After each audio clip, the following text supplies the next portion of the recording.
آج ہم ذکر کرنے جا رہے ہیں اس مظلوم امام کا، جس کی زندگی کا ہر لمحہ صبر، عبادت اور آہ و فغاں سے لبریز تھا۔ وہ امام جس نے کربلا کے میدان میں اپنے بابا، بھائیوں، چچا اور ساتھیوں کو شہید ہوتے دیکھا۔ وہ امام جس نے قید کی صحبتیں جھیلی، یتیم بچوں اور بیویوں کے سائے میں سہارا بن کر کاروان اسیران کی رہنمائی کی۔ آئیے سنتے ہیں امام زین العابدین علیہ السلام کی مظلومانہ شہادت کی داستان۔ کربلا وہ سرزمین جہاں ظلم کے مقابلے میں صبر اور وفا نے سر بلند کیا۔ جب یزید نے نواس رسول حضرت امام حسین علیہ السلام سے بیعت طلب کی تو امام نے انکار کیا۔ مدینہ سے مکہ، مکہ سے کربلا اور پھر 10 محرم کا وہ دن آیا جس نے انسانیت کو جھنجھوڑ کر رکھ دیا۔ کربلا میں امام حسین علیہ السلام کو شہید کر دیا گیا، اہل بیت کے خیموں کو جلا دیا گیا، بچوں کو پیاسا مارا گیا، مہمانوں کو قتل کر دیا گیا، اور امام زین العابدین علیہ السلام جو اس وقت سخت بیمار تھے انہیں قیدی بنا لیا گیا، اور جتنے بھی پردہ دار تھے، چاہے وہ بچے تھے یا بڑیے تھی، تمام پردہ دار ان سب کو اسیر کر لیا گیا، قیدی بنا لیا گیا۔ امام سجاد علیہ السلام کو رسیوں میں جکڑ کر، بیڑیوں میں باندھ کر دربار کوفہ میں پیش کیا گیا۔ یہ وہی امام تھے جن کے چہرے پر نور تھا، جن کی عبادت کی وجہ سے انہیں امام زین العابدین علیہ السلام کہا جاتا ہے۔ شام کے بازاروں میں ان کا گزر ہوا، لوگ تماشا دیکھتے رہے اور اہل بیت کا دل خون روتا رہا۔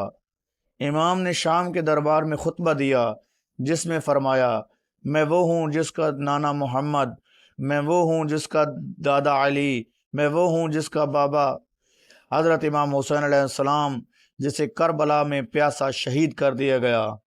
یہ خطبہ شام کی فضا کو ہلا گیا۔ کچھ وقت بعد قافلہ اہل بیت واپس مدینہ پہنچا، لیکن دل زخمی، آنکھیں اشکبار اور روح تھکی ہوئی تھی۔ امام سجاد علیہ السلام نے مدینہ میں عبادت، دعا اور صحیفہ سجادیہ کے ذریعے حق کی صدا بلند رکھی۔ آپ نے یزید کی حکومت کے خلاف خاموش انقلابی جنگ جاری رکھی۔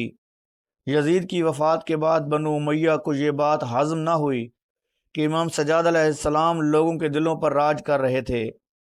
ولید بن عبد المالک جو بنی امیہ کا بادشاہ تھا، اس لعین نے امام علیہ السلام کو زہر دلوایا اور امام علیہ السلام کو شہید کر دیا گیا۔ یہ وہی وقت تھا جب امام کی عمر 57 برس تھی۔ شہادت کے وقت امام سجاد علیہ السلام کی حالت ایسی تھی، جسم کمزور مگر دل مطمئن تھا۔ جب ظاہر اثر کرنے لگا تو امام نے وضو کیا، دعا کی اور زمین پر سجدہ کیا، لبوں پر ذکر خدا اور زبان پر بس ایک ہی صدا، یا اللہ میں تیرے لیے صبر کیا اور تو اب مجھے اپنی بارگاہ میں قبول فرما۔ شہادت کے بعد جسد مبارک کو جنت البقیع میں دفن کیا گیا، اور آج بھی وہاں اہل دل حاضری دیتے ہیں اور اشک بہاتے ہیں۔ سلام یا امام زین العابدین، سلام یا امام زین العابدین علیہ السلام، سلام یا سید الساجدین علیہ السلام۔ اگر آپ کو ہماری یہ ویڈیو اچھی لگی ہو تو ہماری اس چھوٹی سی کاوش کے لیے ہمارے چینل معصوم انفو کو سبسکرائب کریں، لائک کریں اور اپنے تمام دوستوں کو شیئر کریں، اور تاکہ آپ تک ہماری اچھی ویڈیو پہنچتی رہیں۔ اللہ ہم سب کا حامی و ناصر ہو۔ خدا حافظ۔